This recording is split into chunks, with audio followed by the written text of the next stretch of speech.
Hello, everyone, and welcome to Palmetto Sports Daily. Rick Henry here in Columbia. We have Teagan Brown in Myrtle Beach, Kevin and Bilodeau in Charleston, and Carmine Jamay in Greenville. And we're going to lead off the show tonight talking about men's basketball. The Gamecocks, they did something over the weekend that they hadn't done in over a month. They won a basketball game. They snapped their 7-game losing streak by beating Mississippi 97-89 is Carolina's first win in 32 days. And finally, we saw the team that we thought we were going to see. At least according to head coach Lamont Paris, we thought we were going to see all season long. They were making three-pointers, 12 of 24. They shot 55% from the field altogether, 50% from threes, and that's one reason they were able to come away with that first win in over a month. Here's Elijah Strong talking about that. We've been in a lot of winnable games. Kind of experienced the same thing last year with a group last year, really good team, but just couldn't find ways to finish. So today was big for us, big for our confidence, and things of that nature. Because we know we are a talented team, we know we're a really good team, and we just got trim fat in some edges. And we could be a really good team to close out this season. They could have come that close to their field goal accuracy that they had on Saturday. Perhaps maybe they would have a better record than 12-15, 3-11 in the SEC, maybe at least above 500. And their next game is tomorrow night against a Kentucky team that is also struggling, at least by Kentucky standards. Carmine, what's happening with Clemson?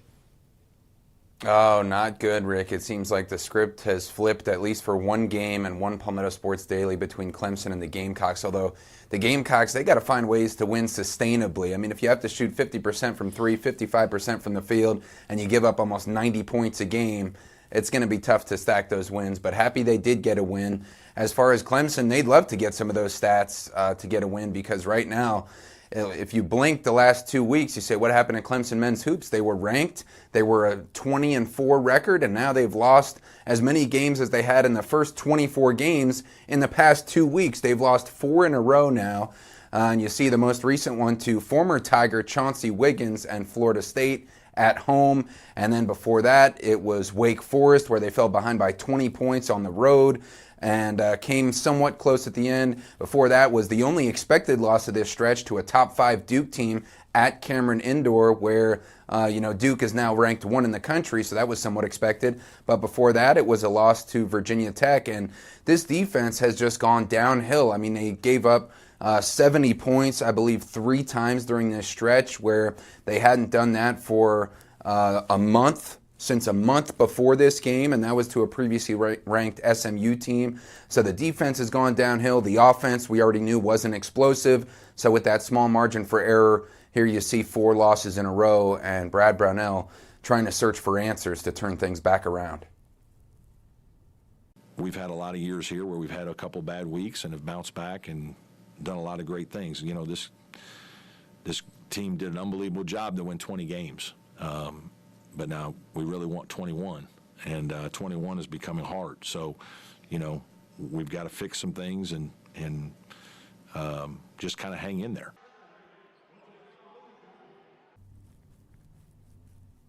And one of the big problems in that last loss to Florida State was giving up 29 points to Florida State guard Robert McRae V. He scored 22 of his 29 in the second half. Clemson actually took a late lead but couldn't hang on. A couple bright spots. Ace Buckner scored 13 points in just the first half, but then he only had 15 for the game, so only 2 points in the second half.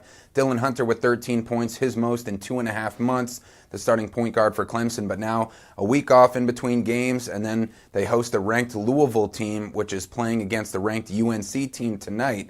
So that'll be another tough game. Teagan, the Tigers trying to avoid losing 5 in a row after starting 20-4, so hopefully they can turn things around.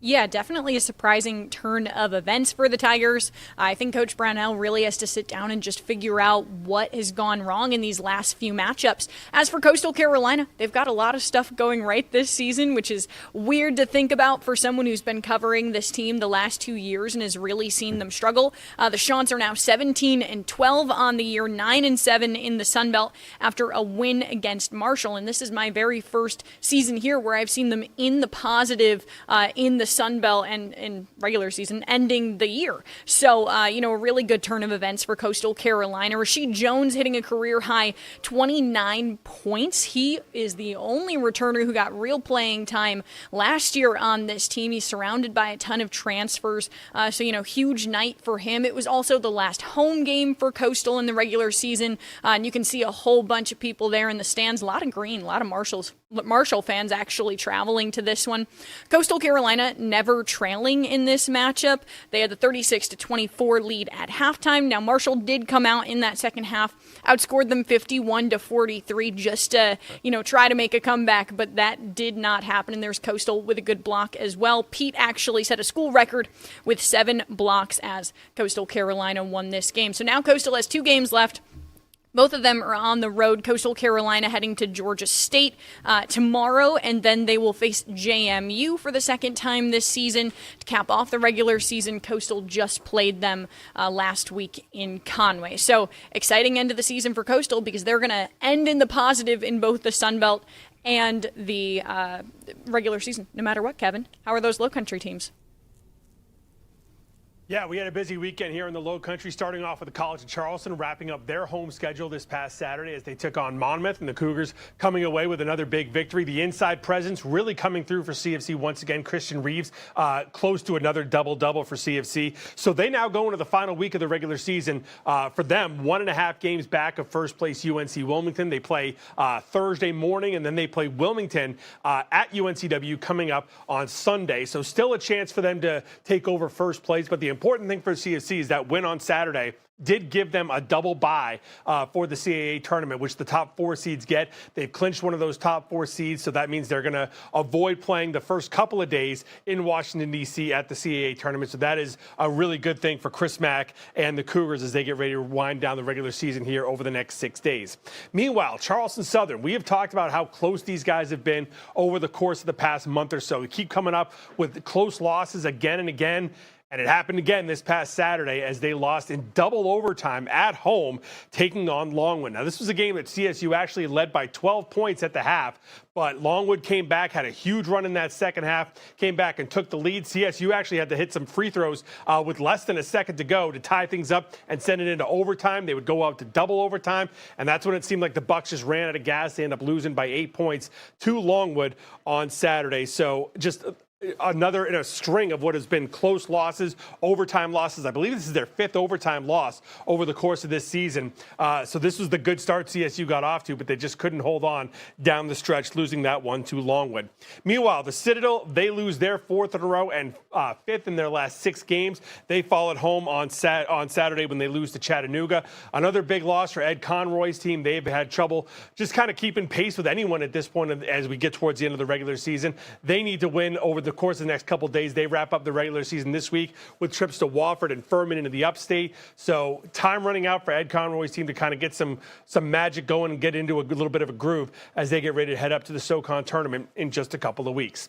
We're going to be right back here on Palmetto Sports Daily as we move to the women's side right after this.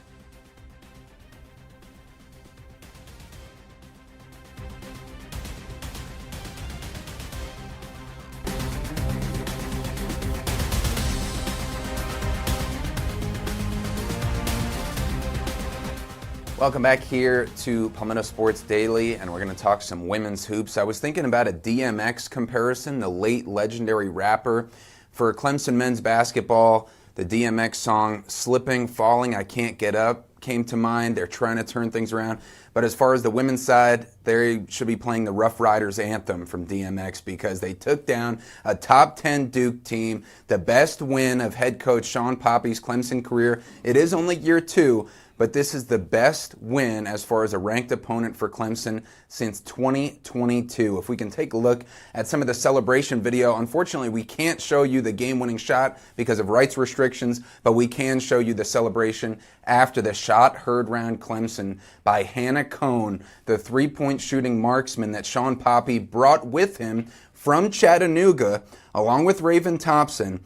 And she hit one of the best shots in Clemson women's basketball history over the weekend to take down the Blue Devils. It was a three-pointer with 3 seconds left. There she is hugging her coach that she's had at both of her college stops to beat the Blue Devils 53-51, knock off the 9th-ranked team in the country on senior day as well. And here's Coach Poppy talking about the meaning of that win. She had given up a 3 right before that.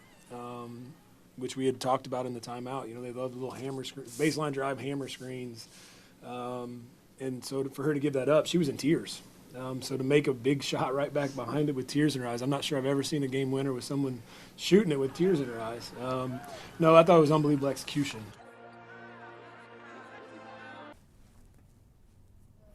So a couple more notes from just a great win, and really just illustrates the turnaround that Coach Poppy is leading here at Clemson. And it looks like as long as the Tigers keep on this pace, they're still not ranked, but it looks like they should make their first NCAA tournament since 2019, which is incredible. And this Duke women's basketball team, and Rick, you remember well, and so do you, Teagan and Kevin as well, this was a Duke team that almost beat the Gamecocks women's basketball team in last year's NCAA tournament in the Sweet 16 round by a very similar score. The Gamecocks held on to win 54-50 on their way to making the national championship game.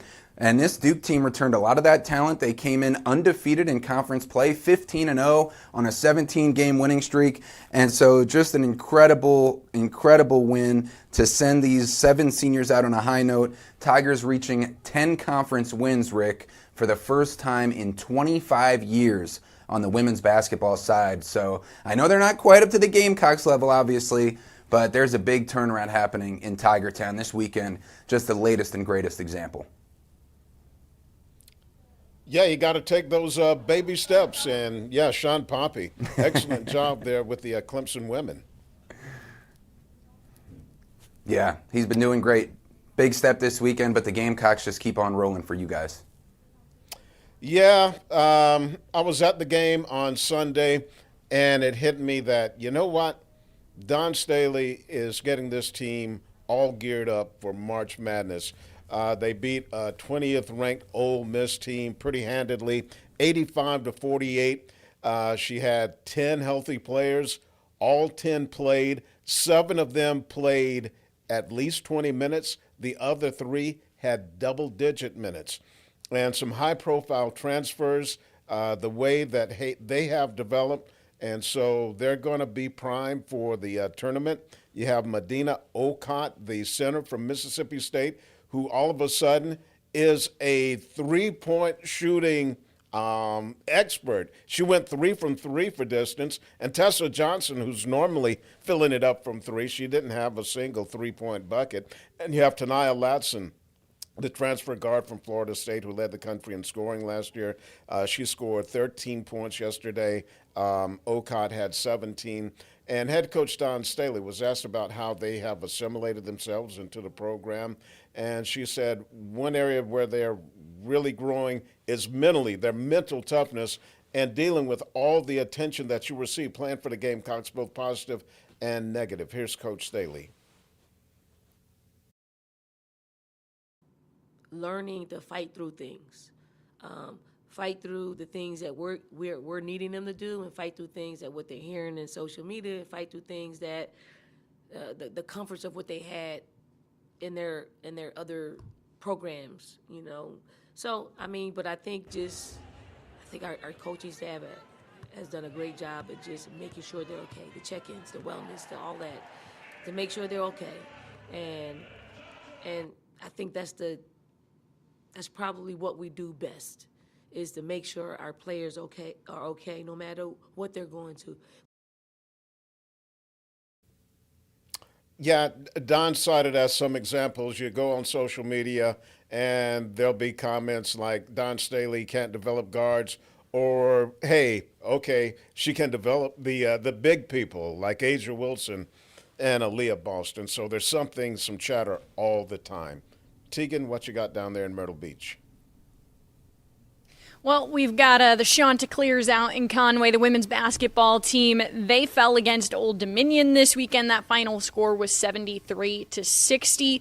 This was another situation where Coastal Carolina just in that second half just seemed to get tired, get depleted. I'm really not sure what they're continuing to face in this second half. They were outscored in that final quarter 23-11, and this was a team that came out and had a 17-12 lead to start with. It's this whole coastal chaos mantra that they've got going on. They always come out fast. They always tend to, not always, but they tend to grab the lead pretty early in these games. And then they just seem to lose hold of it. I'm not sure if the chaos is coming on too fast and they can't balance it out or what their issue is. But for them, these last 6 games have been win-loss, win-loss, win-loss. And that continues to be the kind of pattern here. Coastal Carolina getting ready to play Georgia State tomorrow night on the road. Both Coastal teams finishing the regular season on the road, and Coastal Carolina with a negative record on the season.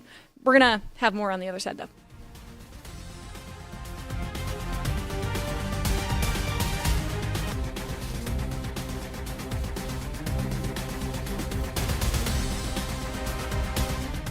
Welcome back into Palmetto Sports Daily. Of course, it was a full weekend of baseball as we went into week 2 of the season. Coastal Carolina still spending the beginning of the year at home, hosting Illinois and VCU for baseball at the beach. And Coastal Carolina beating VCU twice. However, it was the game against Illinois that I think has put a lot of Teal Nation in a kind of nervous place. They lost that one 14-5 after they just could not stop that Illinois offense in those first couple of innings. Now, here's the caveat.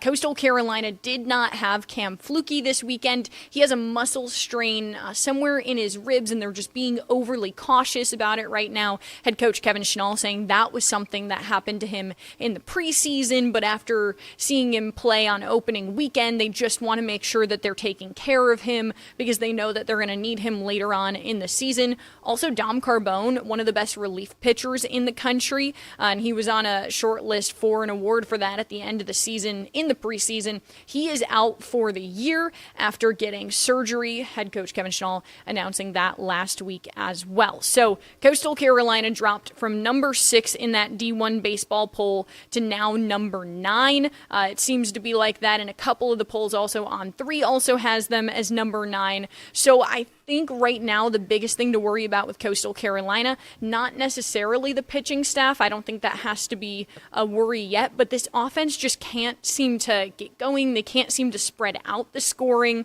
So definitely something to keep an eye on for Coastal Carolina. Kevin, how about those low country teams? Yeah, all 3 of them having pretty solid weekends this weekend, starting off with the team maybe we least expected to, and that's Charleston Southern. The Bucks got a sweep of Elon, winning on Friday, then taking the lead early Saturday before that game was delayed to Sunday. They would finish that up with a win on Sunday and then win the finale on Sunday as well. So that puts the Bucks at 7-0 on this season, and that is the first time in team history they have gotten off to a 7-0 start. So that is a huge deal for Charleston Southern.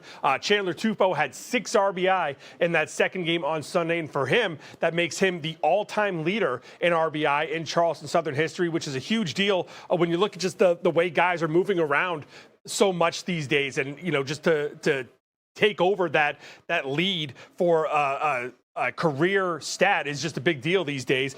We talked to Carl Kuhn, the head coach, earlier this afternoon. He said he didn't even realize that they had set a record with their start once things got going yesterday.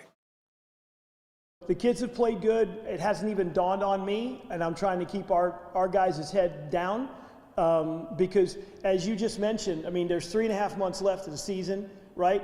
No one's going 56-0, right? It's a nice story right now, but we want to continue to get better so we can be there at the end.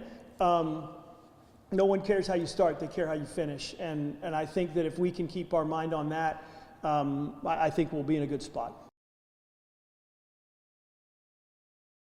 So the Bucks back in action on Wednesday when they play host to UNC Wilmington. As for the College of Charleston, they've been really up and down so far this season. They opened up with a win over Rutgers last Friday in their season opener, followed that up by losing 3 straight to Rutgers over the course of Saturday and Sunday. Then they go into Coastal Carolina during midweek and get a victory over Coastal. Then they come back this weekend, drop their first 2 against South Alabama. They needed a walk-off homer on Sunday to get a 2-run walk-off homer to come away with a victory and just salvage a game against South Alabama. So the Cougars needed to kind of turn things around and start stepping up as we get here into the 3rd week of the season. The Citadel, meanwhile, they rolled through their weekend as well, picking up a couple of wins over Marshall on Friday and Saturday, and then a win over Army coming up on Sunday. So the Bulldogs now sit at 4-2 on the season as well. Rick, the Gamecocks didn't get off to a great start this weekend, but they seem to kind of turn things around. Yeah, it was a very nice weekend at Founders Park, the Salute the Troops tournament. And like you mentioned, Kevin, Army came in and surprised the Gamecocks, beating them 9-5, but then Carolina had better results against Navy and Air Force, beating Navy on Saturday 8-0, and then beating the Air Force 4-2. And we have some sound with Paul Maneri talking about the weekend, but producer Nick, I don't know if we have enough time for that. Yeah, we're gonna go to break right now.